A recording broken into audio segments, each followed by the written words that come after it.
banyak sih, macam-macam. Dan terutama funding untuk yang namanya Ontario Autism Program. Karena kita di Ontario, di Province of Ontario ya.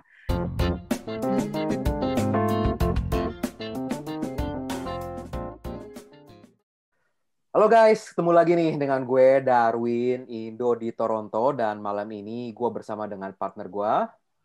Halo, ketemu lagi aku Yuliana Tan buat yang belum kenal dan welcome to our channel Indo di Toronto, Meaningful Sharing.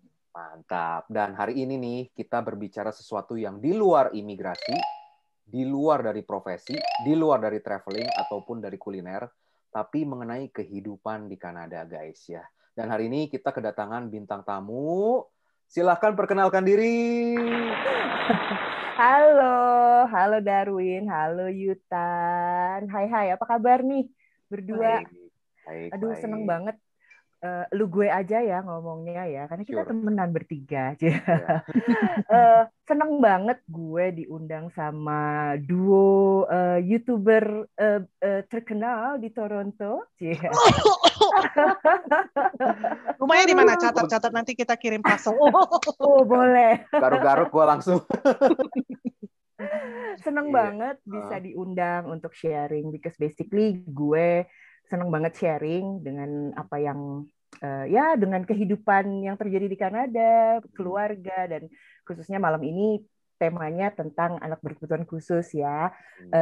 Teman-teman yang belum kenal saya, nama saya Anita, saya punya suami namanya Randy, dan anak saya baru saja berusia 5 tahun, laki-laki, namanya Christopher. Dan Christopher lahir di Kanada, dan pada usia 3 tahun dia didiagnosa autism spectrum disorder gitu. Mungkin singkatnya itu.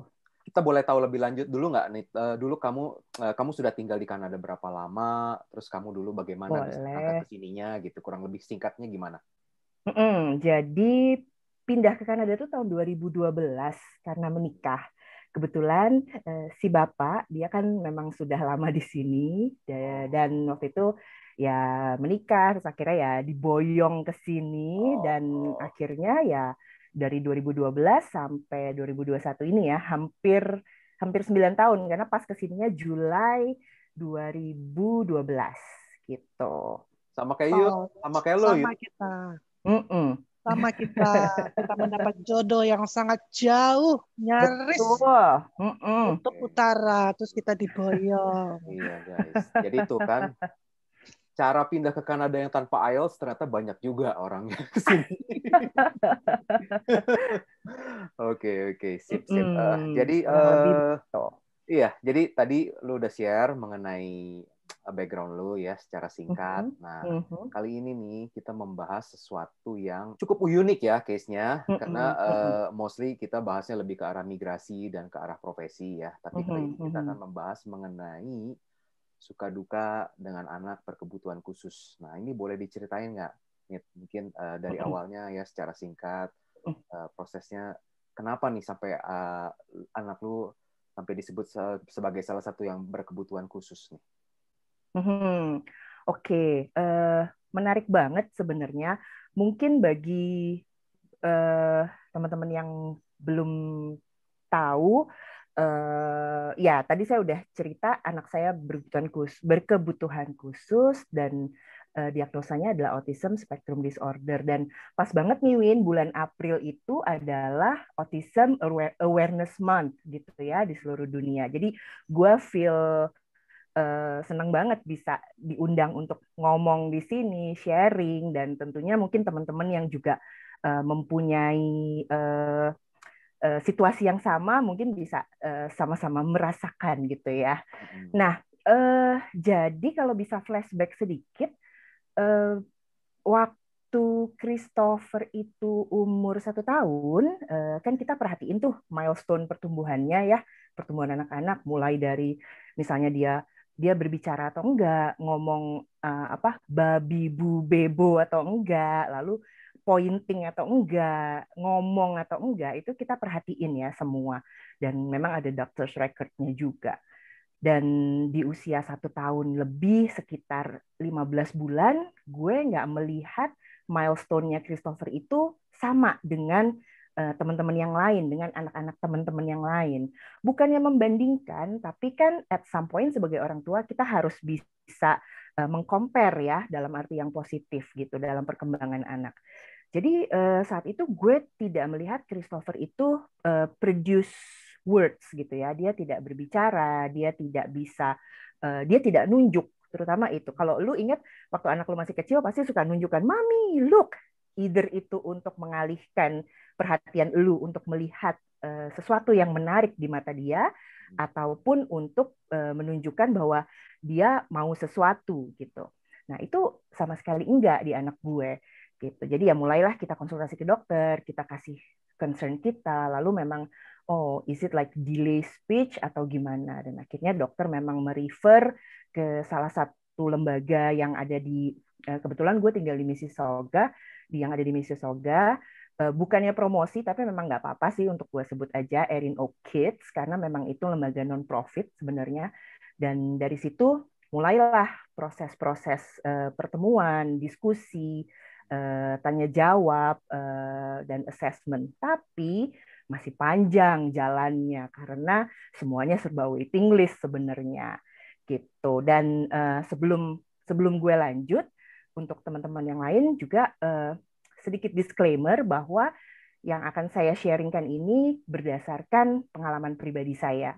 Dan kalau misalnya ada teman-teman yang kebetulan anaknya sama-sama autistik di Kanada, lalu ternyata kok jalannya sedikit berbeda dengan yang saya tempuh atau bagaimana, ya balik lagi karena semuanya case by case ya, karena memang semuanya berdasarkan ya banyak faktor ya, dari mulai ya, assessment-nya gimana, waiting list-nya gimana, dokternya gimana, dan mungkin result-nya akan sedikit berbeda walaupun jalan yang ditempuh ya similar lah gitu. Mungkin Darwin nggak tahu karena dia cowok kan ya. Tapi aku ingat waktu aku hamil, itu waktu sejak dari lahir dari hamil pun kayaknya kalau nggak salah ingat ya, ada tes-tes kan yang kita lakukan. Dan biasanya kalau misalnya udah ada chance bayi yang dikandung itu ada lain sedikit itu, biasanya mereka bring up gitu loh. Nah, aku jadi penasaran waktu hamil Christopher, apakah lancar, normal, tidak ada keanehan atau normal aja gitu? Atau memang waktu dari sejak hamil sudah ada? Jadi satu yang mesti gue lurusin juga di sini, bahwa tidak ada prenatal atau pada saat hamil tidak ada yang namanya autism screening pada janin yang masih di kandungan. Karena autism itu bukan Down syndrome dan juga bukan kelainan kromosom, dan basically ini adalah kondisi di mana memang ada perbedaan behavior gitu ya. Jadi kalau orang bilangnya different operating system gitu. Dan ini bukan penyakit sebenarnya, karena memang kondisi ini akan muncul setelah anak itu berusia ya 1 tahun 18 bulan, itu mulai behaviornya baru kelihatan apakah ini sesuai mengarah ke autistik atau bukan. Jadi kalau yang screening yang dari hamil itu sih yang gue jalanin juga itu yang tentang Down syndrome, lalu ngambil apa sih cairan kromosom apa segala macam, itu semua biasa aja. Dan I was having like a very smooth pregnancy gitu ya. Gue sama sekali nggak ada morning sickness at all. Terus udah gitu, semuanya benar-benar smooth, nggak ada sesuatu yang sama sekali aneh gitu, nggak ada gitu. Dan waktu lahir juga cukup ini ya, maksudnya biasa aja gitu loh, nothing, nggak ada sesuatu yang harus dikhawatirkan. Lalu perkembangan dari umur 0 bulan, dari newborn sampai berapa bulan itu nggak ada sesuatu yang signifikan. Lalu sampai akhirnya pada usia tertentu, yaitu ada behavior challenge gitu ya, social communication skill-nya tidak berkembang gitu.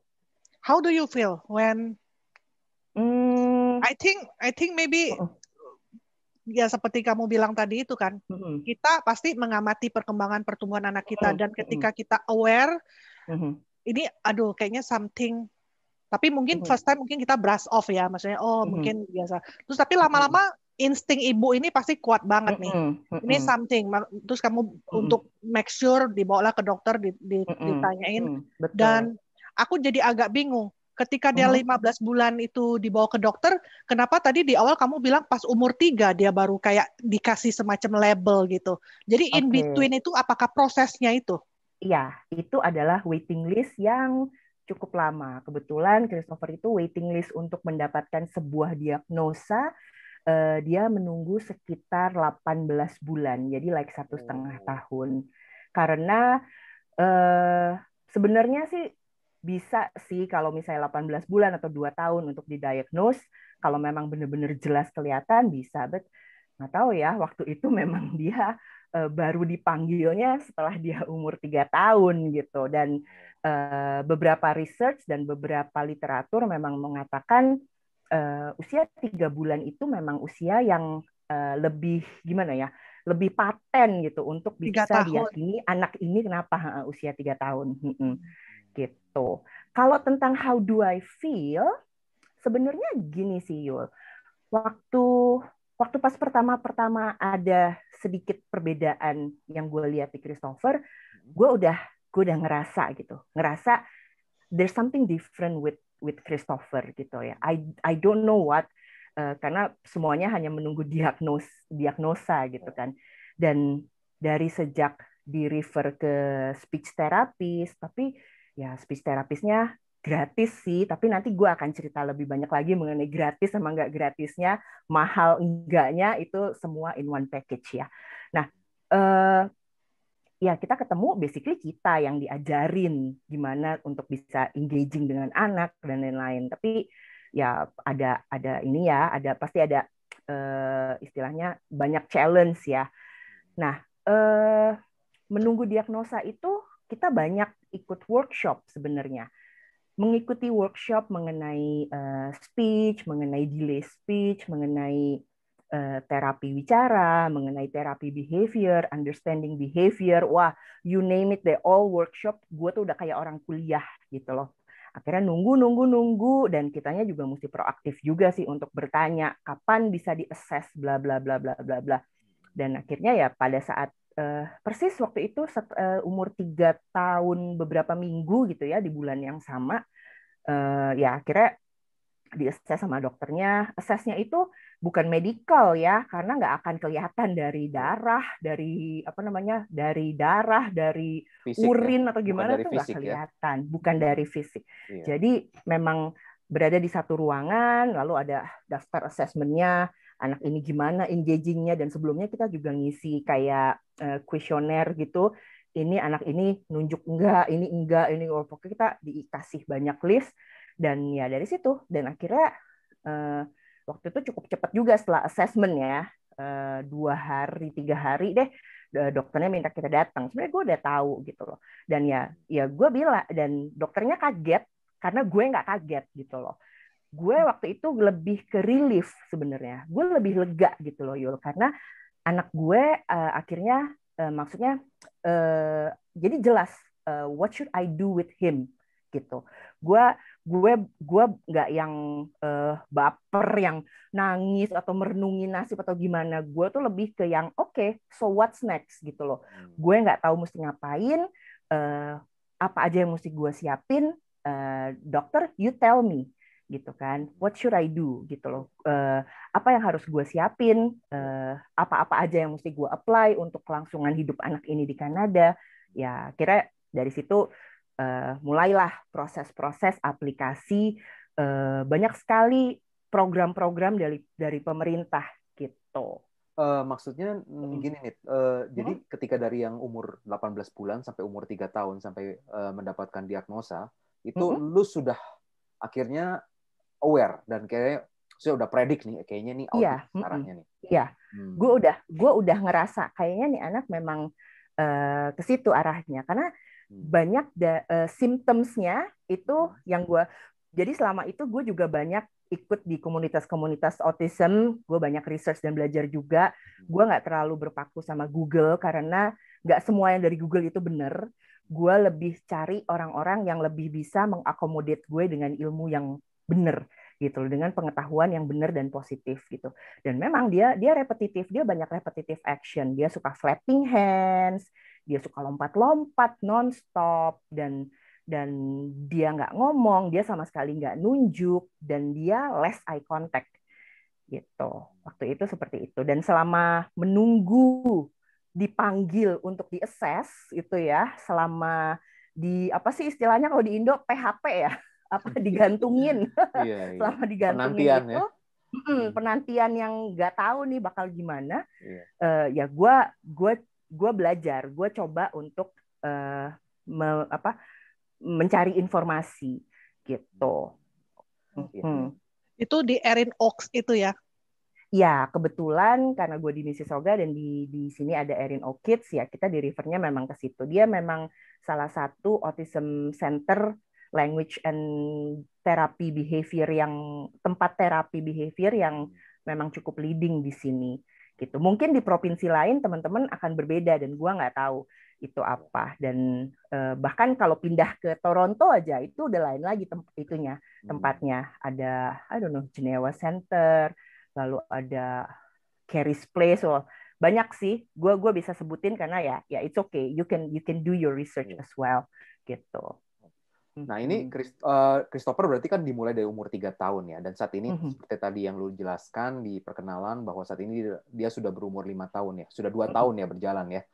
Nah ini proses terapinya boleh diceritain singkat dalam 2 tahun ini udah ngapain aja kurang lebih seperti itu? Oke.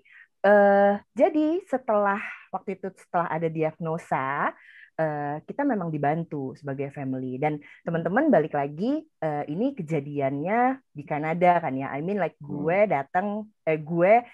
hamil dan melahirkan di Kanada dan semua prosesnya di Kanada. Kalau teman-teman yang migrasi dari Indonesia ke Kanada dengan anak berkebutuhan khusus, honestly gue nggak tahu prosedurnya gimana. Betul. Nah, setelah waktu itu didiagnosa, kita dibantu, kita dikasih satu social worker untuk bisa membantu kita apply ke banyak program dari pemerintah. Honestly, gue sangat overwhelmed dengan banyaknya program dari pemerintah. Dan itu dibantu gitu ya, dibantu bisa apply tentang diapers, lalu ada yang namanya Canada Child Benefit, dan banyak sih macam-macam, dan terutama funding untuk yang namanya Ontario Autism Program, karena kita di Ontario, di Province of Ontario ya gitu. Nah dari situ mulailah proses-proses aplikasi yang tentunya juga tidak sebentar gitu. Nah, yang sebenarnya gue ingin sedikit meluruskan juga sih pemikiran dari kebanyakan orang bahwa kalau punya anak berkebutuhan khusus kan dibayarin pemerintah gitu, kan di cover oleh pemerintah gitu loh. Sebenarnya statement itu tidak salah, tetapi agak misleading gitu. Karena I believe dimanapun nggak ada yang gratis ya di dunia ini gitu kan. Semuanya harus melalui proses, prosedur, assessment, lalu harus dicek juga ABCDE-nya, income dan lain-lain, semuanya dicek, terutama di Kanada. Dan jadi kalau dibilang dapat kan dibiayain oleh pemerintah, ya iya, tapi ya nggak mungkin dong gue perlu $100,000 nih per bulan terus government kasih gitu aja brek gitu loh, karena mentang-mentang anak gue special needs gitu kan, nggak begitu gitu ya. Nah kebetulan Christopher itu berada pada era pemerintahan yang OAP-nya, yang Ontario Autism Program funding-nya itu adalah mendapatkan $20,000 per tahun. It seems big, gede ya. 20.000 per anak ya? Per tahun, per anak. Tahun per anak ya. Tapi di bawah usia 6 tahun ya. Sebelum anak itu 6 tahun. Jadi dari mulai diagnosa, apply, itu juga gue nunggu setahun lebih loh, gitu. Dan gue baru dapat itu tahun lalu, benar-benar tahun lalu, 1 tahun beberapa bulan kemudian baru dapat 20.000 per bulan, per tahun. Wow. 20.000 per tahun. It seems big, tapi you have to see expense-nya berapa, biaya terapinya berapa. Gitu. Jadi kalau misalnya gue bilang, wah enak, misalnya teman-teman ada yang bilang, wah enak dong dapat 20.000 per bulan. 20.000 per tahun. Kenapa gue bilang per bulan terus? Iya, 20.000 per tahun. Iya, gitu. Makanya tadi gue wow-nya gara-gara per bulan. Enggak. Kalau itu mah memang wow banget kalau per bulan. Kalau tapi itu kan bukan uang untuk hura-hura. Betul. Semuanya harus dipertanggungjawabkan gitu. Nah, dan 20.000 per tahun itu hanya sampai anak ini berusia 6 tahun. Setelah itu hanya mendapatkan 5.000 per tahun sampai usia 18 tahun. Itu yang sekarang. Dulu sebelumnya itu memang ada yang perhitungannya berdasarkan needs based, jadi berdasarkan kebutuhan. Karena kadang kebutuhan seorang anak A dan anak B itu berbeda dan cost-nya juga berbeda, gitu ya. Nah, kalau lu lihat harga-harga terapi yang ada di Ontario, harganya fantastis loh, harganya bombastis. Dan gue bisa bilang ini adalah bisnis yang cukup besar gitu ya. Karena misalnya nih kelas yang full day gitu ya, kita ikut masukin terapi kelas yang applied behavior analysis. Jadi dia diajarin untuk duduk, diajarin untuk engage dengan teman-teman, diajarin makan dan lain-lain. Itu harganya tuh 42.000 lebih loh, Win. Dan itu hanya beberapa pertemuan, nggak yang 1 tahun atau gimana. So, on the other hand, ya sisanya ya lu tombokin sendiri gitu. Dan itu masih belum termasuk speech therapist, lalu ada lagi occupational therapist, masih banyak terapi-terapi lain karena setiap anak berbeda. Dan kebetulan Christopher tuh juga ada kondisi yang namanya apa sih namanya, kok gue jadi lupa. It's delayed. Dia ada delay di developmentalnya gitu loh. Jadi memang dia 5 tahun, tapi secara mentally dia itu seperti anak umur ya 9 bulan atau 1 tahun seperti itu. Nah, untuk coverage OHIP ya, OHIP itu Ontario Health Card di Provinsi Ontario ya teman-teman. Sebelum dia berusia 4 tahun, memang ada peran sertanya OHIP memberikan secara gratis sebagai hak kita untuk menterapikan anak ini. Jadi kita bisa ke speech therapist yang di-refer oleh, balik lagi harus di-refer oleh family doctor gitu ya. Di-refer sama family doctor, tapi yang namanya juga gratis dan di-refer, nggak bisa sering-sering kan, nggak bisa sebulan sekali atau 2 bulan sekali, itu sama sekali enggak. Karena balik lagi kitanya yang diajarin, orang tuanya yang diajarin. Karena dibilangnya ya, lu kan 24 jam sama anak lu, jadi gue lebih harus ngajarin lu nih sebagai orang tuanya. Gitu. Tapi kadang kan kita sebagai orang tuanya kan juga, sebagai orang tua kita kan juga perlu mentor ya. Kita perlu seseorang yang paham bagaimana memperlakukan anak ini secara spesial gitu. Nah, itu sampai umur 4 tahun gratisnya dalam tanda kutip. Karena setelah 4 tahun nanti urusan terapinya anak ini akan diambil alih oleh sekolah. Dan sekolah pun juga ya nggak tiap hari, nggak yang ya namanya juga gimana ya, mungkin rame-rame gitu ya. Dan karena setelah umur 4 tahun mungkin hitungannya government adalah kan kita sudah apply untuk Ontario Autism Program funding ya. Dan kalian kan family kalian akan dapat 20.000 dan 20.000-nya itu per tahun yang harus di-expense untuk biaya terapi anak ini gitu. Dan semuanya harus dipertanggungjawabkan. Jadi kita mesti siapin receipt. Jadi semuanya mesti kita simpen karena setiap tahun itu harus kita laporkan gitu. Jadi bukannya dapat apa namanya lamsam aja gitu kayak dapat bukan kayak dapat lotre gitu kan, terus segitu kita bisa hura-hura, itu sama sekali enggak. Dengan pertanyaan Darwin tadi, selama 2 tahun ini apa aja yang sudah dilakukan oleh Christopher dalam terapinya? Jadi dari usia 3 tahun sampai 4 tahun itu kita masih pakai yang dari OHIP tuh, dapat kan dari teman-teman kan, dari teman-teman, dapat dari dokter. Kemudian habis itu mulailah kita dapat dana OAP itu, dan itu memang harus dibelanjakan untuk membeli terapi service gitu. Plus 4 tahun itu Christopher masuk sekolah berarti ya? Iya, dan ditambah sebenarnya ada kerugian tertentu sih sebenarnya Yul, karena kan ini pandemik. Dia lahir 2016. Persis 2020 tuh umur 4 tahun. Lalu semuanya itu di-stop kan, karena nggak bisa ada kegiatan apa-apa kan, terapi atau segala macam. Tapi pada saat semuanya sudah mulai reopen slowly, Christopher tuh nggak dapet tuh jeda waktu yang sebenarnya harusnya menjadi hak dia, itu nggak dapet karena memang ya udah berjalan dan ya udah kita belanjain dengan dana yang dari government itu.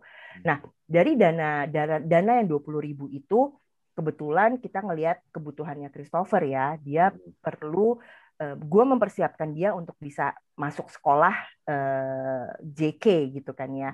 Jadi gue lebih mengambil ke package yang namanya ABA Classroom, Kindergarten Classroom. Jadi itu diselenggarakan sama Erin Oak.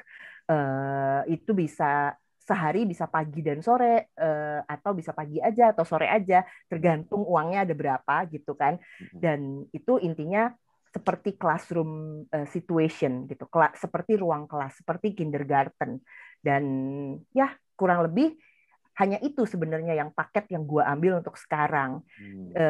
Karena kita juga masih menunggu untuk yang speech therapist dan juga occupational therapist. Itu kita masih nunggu karena masih ada yang belum dibuka gitu. Dan tentunya harganya ya lumayan gitu. Dan 20.000 itu udah kayak buang garam ke laut aja gitu. Udah nggak ada artinya gitu.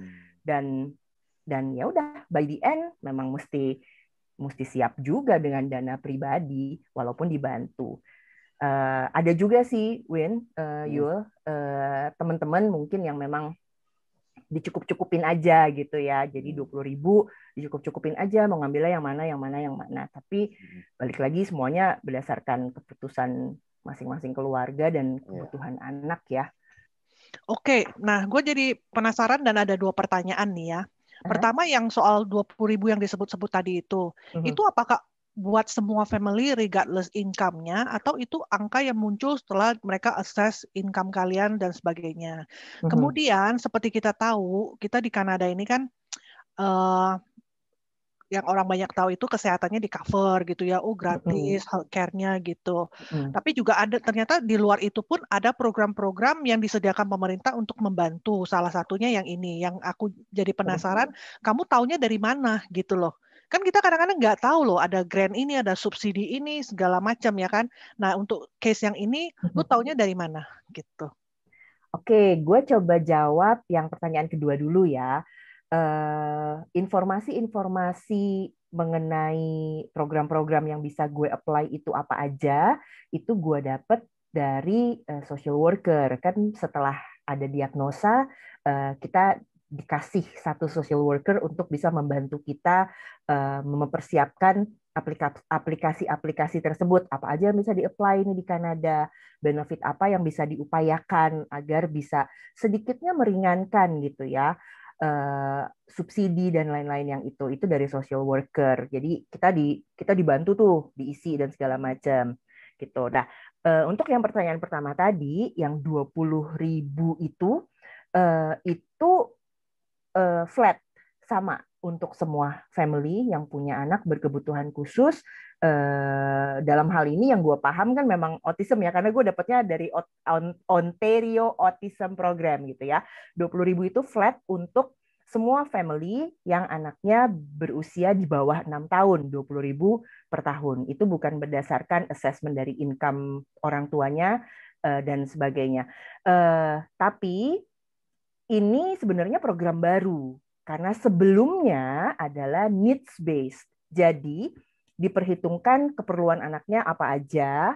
Mungkin sistemnya reimburse ya, gue nggak tahu juga. Lalu setelah itu kebutuhan, karena kan setiap anak kebutuhannya beda. Anak autistik A, B, C beda-beda gitu. Nah itu dulu needs based. Nah sekarang karena berganti government, berganti kebijakan, adalah akhirnya 20.000 per tahun ini. Yang mana nanti setelah 6 tahun, anaknya 6 tahun, usia 6 tahun, itu cuma 5.000 per tahun. Dan gue mendengar sih ada wacana-wacana yang mengatakan rencana akan dikembalikan lagi ke needs based karena somehow it's not fair untuk keluarga yang membutuhkan dana lebih untuk bisa mengakomodir dan memfasilitasi kebutuhan terapi anaknya.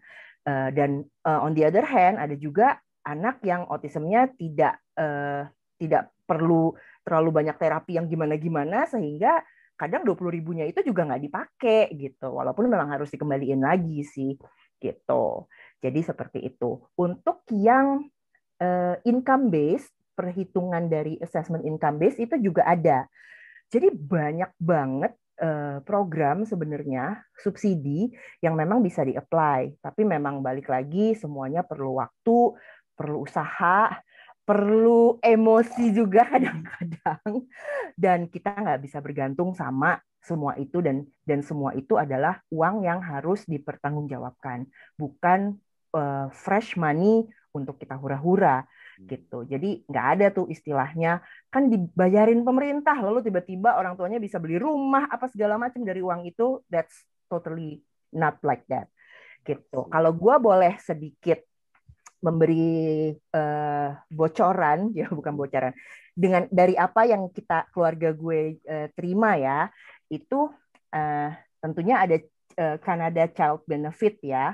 Nah ini kan memang berdasarkan income kedua orang tua atau dari satu orang tua kalau single parent. Pembayarannya itu 1 bulan sekali kan untuk 12 bulan. Nah itu berdasarkan income tax dari tahun sebelumnya. Nah, yang child care benefit mungkin gue boleh konfirmasi bahwa ini bukan berlaku untuk mereka yang mempunyai anak kebutuhan khusus ya. Ini berlakunya universal. Iya, setiap orang tua universal. yang memiliki betul. anak ya. Iya, betul. Sampai batasan income tertentu ya. Kalau income-nya udah spektakuler, ya fair enough kalau memang ya Udah ada nggak pertimbangan lain untuk Iya. CCB ini, dan benefit ini kan dari federal government ya. Betul. Gitu. Kemudian ada juga goods and service tax. Itu 4 kali per tahun. Itu gue nggak tahu kalau anak yang biasa dapat atau enggak, gue nggak tahu. Itu dapat. Itu Dapet. juga universal Itu dan universal. itu tergantung income juga. Oke. Kebanyakan orang nggak ada, ya I don't know ya. Tapi maksudnya itu lebih nggak umum. Kalau CCB lebih banyak yang dapat. Tapi kalau yang GST itu lebih sedikit lah gitu dibanding yang CCB. Setahu aku. Lebih populer yang CCB gitu ya. Nah, lalu kemudian ada disability tax credit kalau untuk anak berkebutuhan khusus. Ini adalah program dari Canada Revenue Agency, dari CRA untuk orang-orang yang disabled. Jadi bukan hanya yang autistik aja. Dan kebetulan diagnosa autism spectrum disorder itu memang masuk ke dalam kategori disability. Bukan berarti dia disabled, tapi mungkin ada ukuran-ukuran tertentu atau pertimbangan-pertimbangan tertentu sehingga bisa dikategorikan sebagai disabled. Mungkin disabled secara mental atau ketidakmampuan untuk mandiri nantinya atau ketergantungan terhadap orang lain, itu mungkin masuk kategori itu ya pertimbangannya dari government. Nah, ini bisa menurunkan pajak untuk orang tuanya gitu.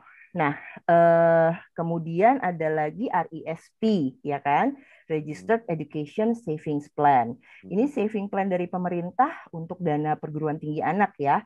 Nah, pemerintah akan menambahkan 30% katanya dari setiap dolar yang orang tuanya invest untuk education anaknya yang berkebutuhan khusus gitu. Tapi nanti dia baru bisa diambil setelah anaknya di perguruan tinggi. Dan walaupun nggak tahu juga kan bagaimana nanti kondisi perguruan tinggi, apa Christopher memang bisa untuk bersekolah di jenjang perguruan tinggi atau enggak, kita belum tahu gitu. Tapi memang everything needs to be planned gitu ya. Nah, kemudian ada lagi RDSP, Registered Disability Saving Plans. Ini adalah saving plan untuk anak kita yang deemed disabled. Jadi syaratnya harus punya disability tax credit dulu, lalu CRA-nya itu akan kirim surat ke orang tuanya. Lalu buka account bla bla bla, dan ya pasti ada ada tahapan-tahapan verifikasi, lalu harus ada bukti-bukti diagnosa dan sebagainya gitu. Dan ada lagi biaya untuk diapers gitu.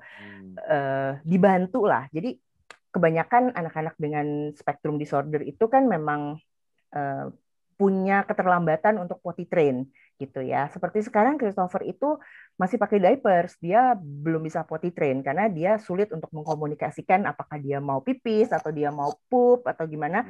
Jadi memang dia masih pakai diapers. Nah, dan itu ada bantuannya.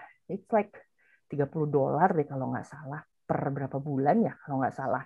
So ya gitu, balik lagi semuanya itu hanya bersifat bantuan untuk meringankan, bukan berarti mendapatkan dana segar untuk bisa dipakai yang lain-lain, karena by the end semuanya harus dipertanggungjawabkan. Ada lagi nih, namanya SSAH, Special Services at Home. Ini seperti respite program, jadi kalau orang tuanya itu ingin pergi, anaknya di rumah sendirian, terus mau istilahnya bayar caregiver atau bayar nanny atau bayar temen gitu ya. Nah itu ada dana namanya SSAH gitu. Gue nggak tahu itu berdasarkan needs base atau income base atau gimana. Kalau gue pribadi, gue itu eligible 3.400 per tahun, ya. But again, semuanya harus ada risitnya. Gue harus membayar orang untuk menjaga Christopher dan gue harus kumpulin risitnya dan itu gue harus bayar dulu loh dan nanti itu di reimburse gitu. Nggak tahu gimana kalau misalnya tiba-tiba nggak dapet reimburse-nya atau ternyata expense gue lebih dari itu, ya kan keluar lagi duit dari kantong sendiri gitu ya. Dan itu ya itu di reimburse. Dan bisa juga dipakai katanya untuk beli gadget untuk mensupport perkembangan si anak. Banyak yang membeli iPad, tapi balik lagi bukan untuk mainan gitu.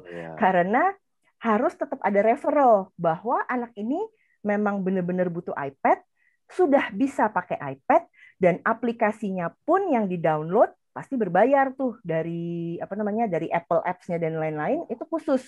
Dan itu nggak murah, dan itu kan bayar per tahun or gimana gitu ya. Dan itu harus di-approve gitu. Dan ya again, uangnya harus dipertanggungjawabkan gitu. Lalu ya ada lagi ya Ontario Trillium Benefit seperti yang kalian juga tahu. Lalu ya tadi yang udah gue ceritain Ontario Autism Program gitu. Dan ya semuanya ini sifatnya memang membantu meringankan gitu. Walaupun tetap ada porsi-porsi tertentu yang pastinya kita jadi out of our pocket gitu ya, pakai uang sendiri.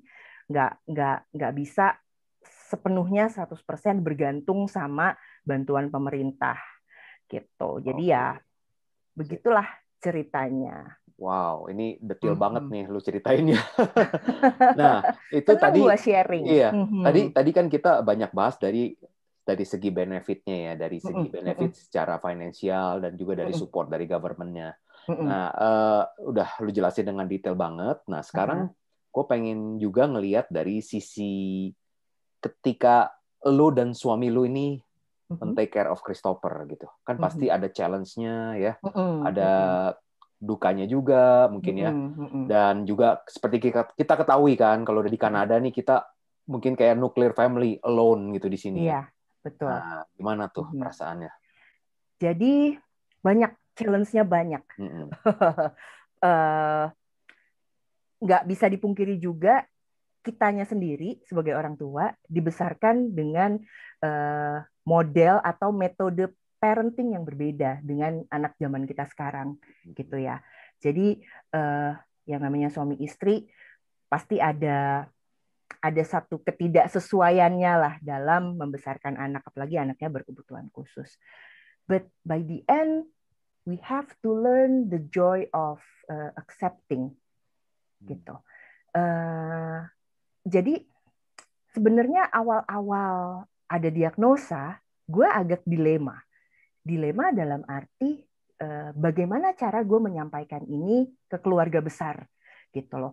gue bukan tipe orang yang ingin menutupi. Because autism will be Christopher's lifetime journey or label or whatever. Dan gue sih pengen semua orang tahu Christopher itu autistik, bukan untuk melabelkan Christopher atau mendiskreditkan dia, bukan. Gue lebih ingin meningkatkan awareness ke orang-orang, so they have to know, jadi mereka tahu how to deal with Christopher, gitu. Lebih kepada sisi baik itu. Bukannya berarti gue harus malu atau gimana, enggak. Karena by the end, gue yang harus bisa speak up untuk anak gue, gitu. Kita sebagai orang tua harus bisa speak up untuk Christopher. Dan by the end memang kita juga mikirnya kita harus prepare like a legacy gitu ya untuk anak gue. Dan untuk untuk dukanya ya kita di sini sendirian ya. Nggak ada, istilahnya nggak mudah untuk ada mbak gitu, nggak ada. Semuanya serba sendiri. Lebih ke mentally tiredness sebenarnya. Kitanya sebagai orang tua mesti pintar-pintar jaga kesehatan mental. Mesti bisa menyaring apa yang perlu kita tanggepin, apa yang nggak perlu kita tanggepin. Gitu. Harus bisa memilih gitu ya. Memilih informasi mana yang memang layak untuk kita pelajari, informasi mana yang memang ini nggak perlu gitu loh. Gue waktu awal-awal gue overwhelmed dengan banyak bantuan dari teman-teman, mereka banyak care juga bahwa Nit coba begini, maksudnya memberikan tips-tips parenting. Tapi by the end ya gue tahu mereka care gitu kan, tapi by the end kita yang memang mesti memilih gitu, mesti gimana nih dengan anak ini, dan memang mesti sepakatnya gimana untuk ngebesarin anak ini. Dan sekarang ini sih memang gue sangat open gitu ya, gue sangat open.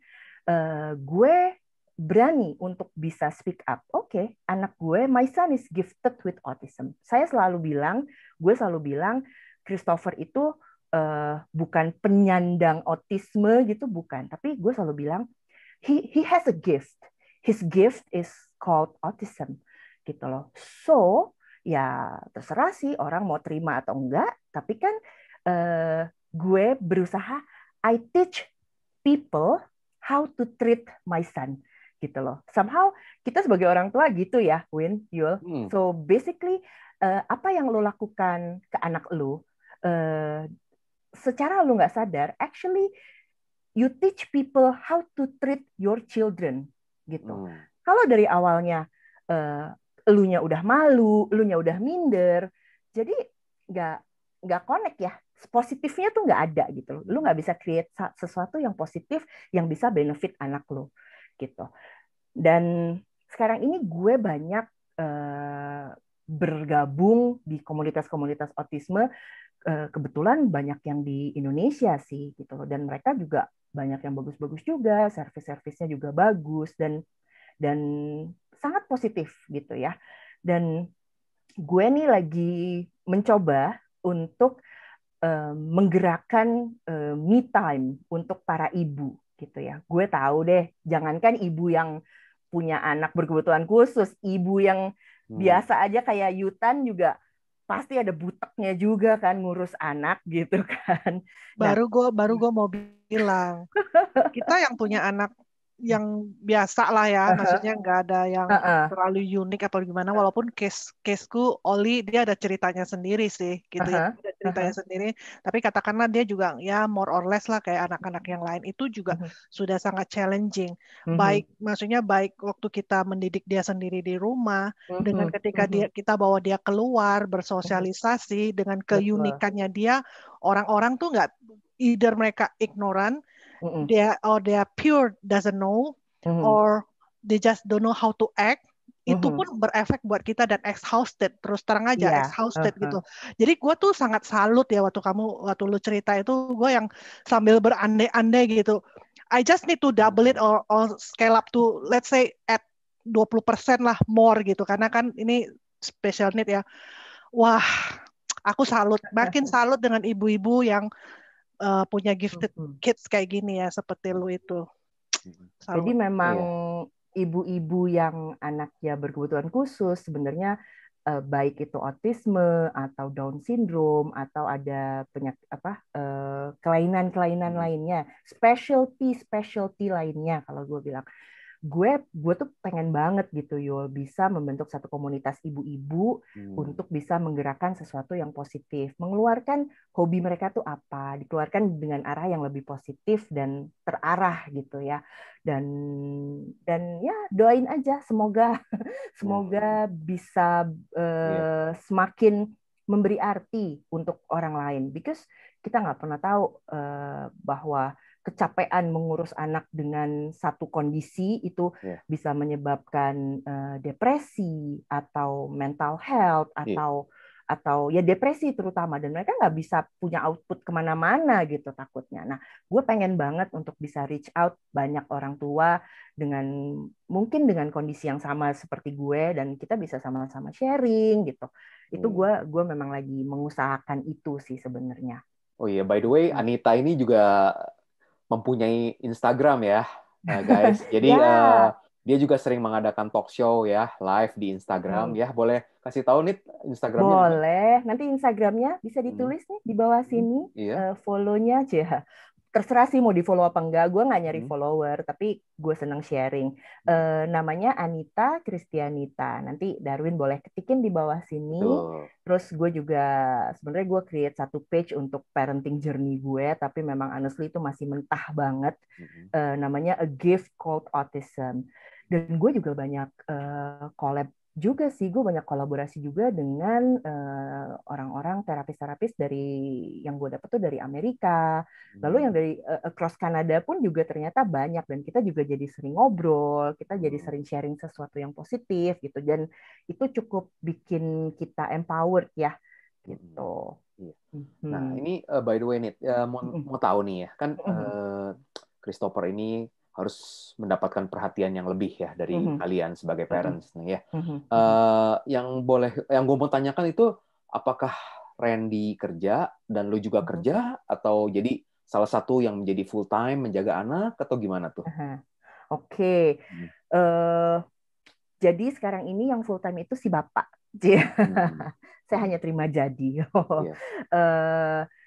Dan kebetulan Christopher ini dia cukup flight risk ya. Dia tuh tidak aware dengan bahaya yang ada di sekitarnya. Dia bisa naik ke atas lemari, dia bisa naik ke jendela, dia bisa ngejatohin lemari, atau dia narik laci lemari sampai itu. Pokoknya bener-bener dia harus fully supervised 24/7 gitu bisa dibilang. Dan challenge besar juga di anak ini kadang-kadang suka bangun aja gitu tengah malam sampai pagi nggak tidur. Jadi kayaknya tidurnya cuma sebentar udah cukup, terus udah dia melek gitu sampai pagi gitu. Dan kebetulan memang yang take care dia selama Randy kerja ya gue ya adalah kerjaan online sedikit gitu kan, tapi masih dalam tahap-tahap yang bisa gue tolerir, bisa gue atur lah waktunya gitu. Iya, nggak kebayang sih, maksudnya membagi waktunya itu ya. Betul. Antara capek. Jadi memang harus memilih prioritas aja sih gitu. Dan kadang orang tua berkebutuhan khusus itu kadang prioritas untuk dirinya sendiri jadi behind ya gitu. Sebenarnya nggak boleh karena entah gimana ya lu mesti tetap sehat gitu, because like rasanya harapan orang tua dengan kebutuhan khusus itu rasanya pengen hidup 100 seumur anaknya plus 1 hari gitu. Jadi anaknya nggak bakalan sendirian gitu. Untuk saat ini ya, kalau boleh di-share, what your biggest ketakutan apa? Apa ada ketakutan nomor 1? Oke. In general, by the end, membesarkan anak, baik berkebutuhan khusus atau enggak, ketakutan paling utama itu buntutnya adalah financial. Itu nggak bisa dipungkiri. Walaupun dengan berbagai macam subsidi dan lain-lain, kita memang mesti pinter-pinter mengatur semuanya itu, memplanning semua itu, agar anak ini bisa tetap terbekali gitu ya ke depannya ya.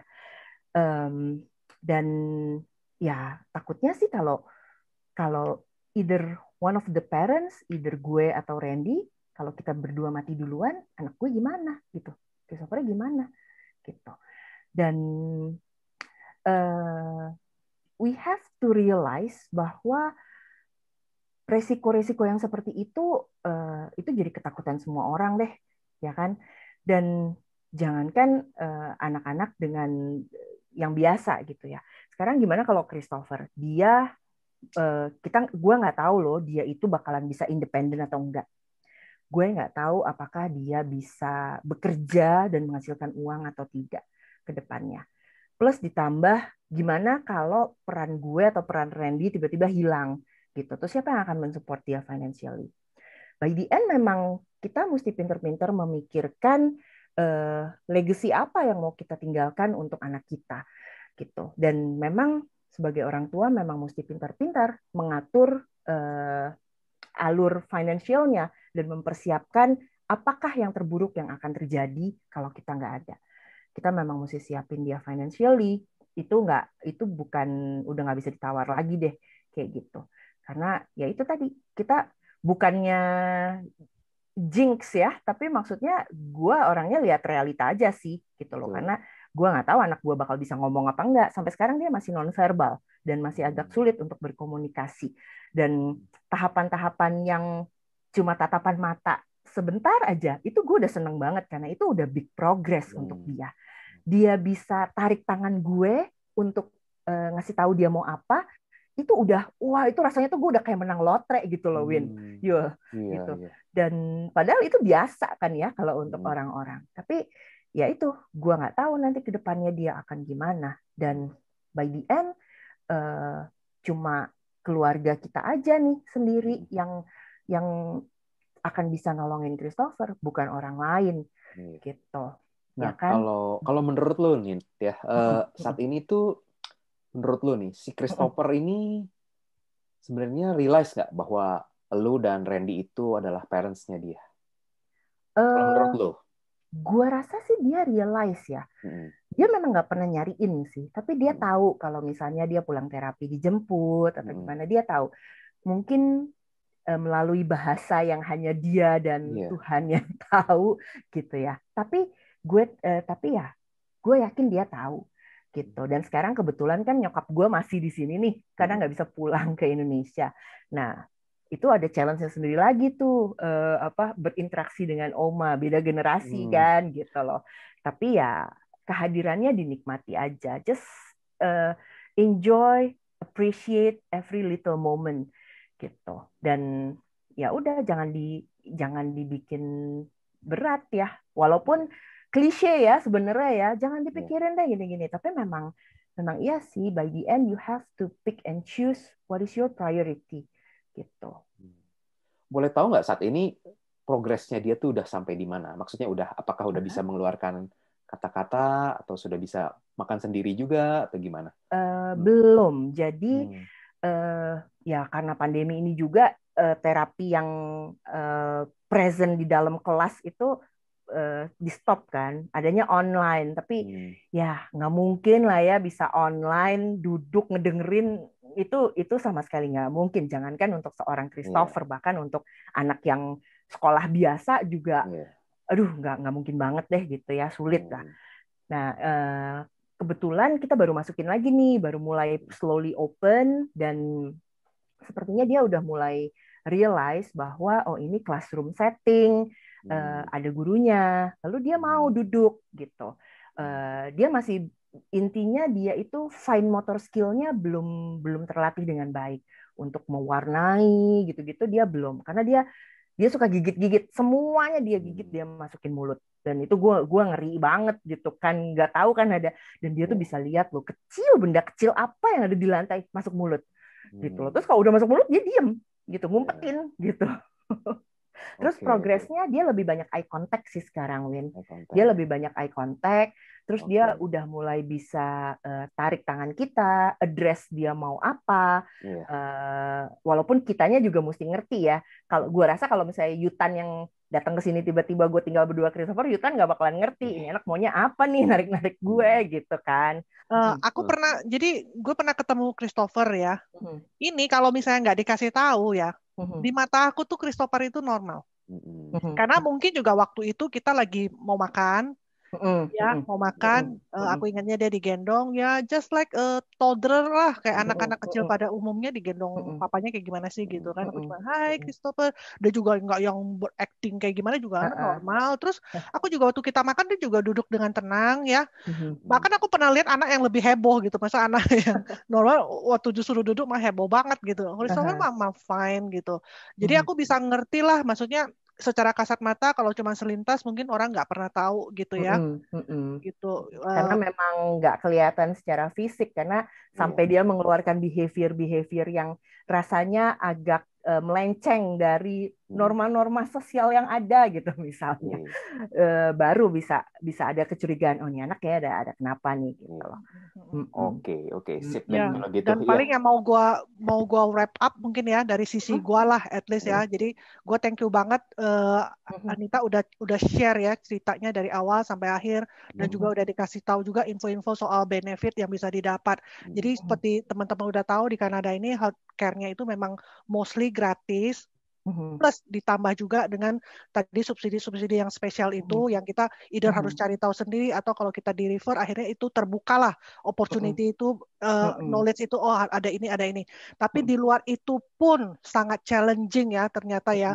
Tapi at least satu sisi ada sedikit ketenangan dibandingkan so far yang aku tahu di Indonesia kan hampir nggak ada lah yang seperti itu. Jadi at least dari sisi itu ada kelegaan kalau kita punya anak berkebutuhan khusus di Kanada. Tapi tetap itu sangat challenging kalau dibandingkan dengan anak-anak yang lain. Jadi aku juga mau encourage ya, baik teman-teman yang di sini maupun yang dimanapun, kalau kita tahu ada teman kita atau kita tahu berpapasan, kita harus punya empati yang lebih untuk mereka ya, karena kita tahu mereka daily life mereka pun sudah sangat challenging. Jangan kita yang di lingkungan yang luar itu menambah-nambah beban lagi gitu. Please stop gitu. Jangan, kalau bisa kita bantu gitu. Gue mau berterima kasih banyak sama Anita ya. Mungkin kalau boleh dalam waktu 1 menit gitu ya. Pesan buat teman-teman apa? Pesan untuk teman-teman. Prepare a legacy for your children. Nggak tahu itu apa, cari sendiri. Gue sekarang memang lagi mempersiapkan nulis buku sebenarnya. Gitu. Prepare a legacy. Apalagi kalau anak lu berkebutuhan khusus, you have to be the channel agar anak ini bisa terwakili oleh lu di masa depannya. Gitu. Dan nggak usah ditutupin. Karena nggak ada gunanya juga, nggak ada kegunaannya juga kalau anak berkebutuhan khusus ditutupin, itu sama sekali tidak membantu. Sebenarnya dengan being open, the world is open for you, and gue percaya itu, like the whole universe agree sama gue, gitu. Demikianlah video kita hari ini guys, ya jadi kalian pay attention dengan semua yang tadi sudah dipesankan oleh Anita dan Yutan. Dan juga jangan lupa untuk subscribe, like, and comment dari video ini, dan bantu sebarkan. Siapa tahu ada teman-teman lain yang membutuhkan ya informasi-informasi yang bagus tadi. Dan juga jangan lupa untuk follow Instagramnya Anita ya. Nanti gue kasih linknya juga di deskripsi dari video ini. Oke, sampai jumpa di video berikutnya. Oke, bye. Thank you banget ya, Yul. Darwin, terima kasih. Teman-teman yang nanti mau ngobrol lebih lanjut, boleh kontak pribadi. Sukses terus, Indo di Toronto. Sip. Bye.